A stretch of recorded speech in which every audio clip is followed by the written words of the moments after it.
M23 rebels say they're preparing to give up control of the provincial capital of Goma, although U.S. officials say it's too soon to determine whether that movement's a withdrawal or simply a military redeployment.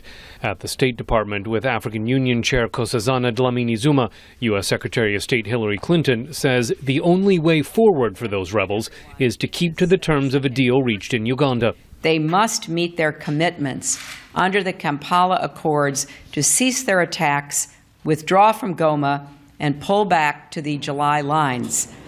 As part of that deal, Congolese President Joseph Kabila, Ugandan President Yoweri Museveni, and Rwandan President Paul Kagame agreed on a neutral force to take charge of rebel areas.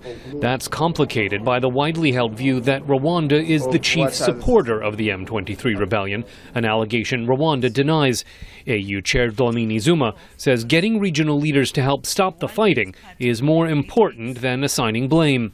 They have taken a decision that there must be a neutral force there, and Rwanda was there, it supported that decision, that M23 must move out of Goma.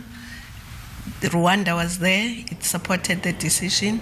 Secretary Clinton says all leaders must block efforts to resupply the rebellion. We have consistently called on all parties, including Rwanda, to play a positive role in helping to bring about a peaceful resolution of this conflict.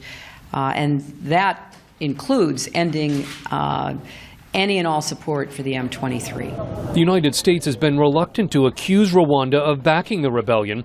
Human Rights Watch Deputy Washington Director Sarah Margon says it's time for the Obama administration to try a different approach. That strategy has failed. We've seen the M23 not only take over Goma, but we've seen them march north.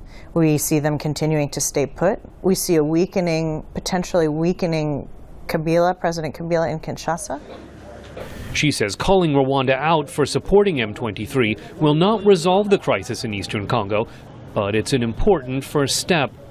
Rwanda does need to be a part of the conversation, but they also need to understand that they can't continue doing what they've been doing. It's simply unacceptable. Fighting in eastern Congo's displaced more than 285,000 people over the last 8 months, creating what Secretary Clinton calls a devastating humanitarian situation, with health workers in Goma killed and abducted. Scott Stearns, VOA News, the State Department.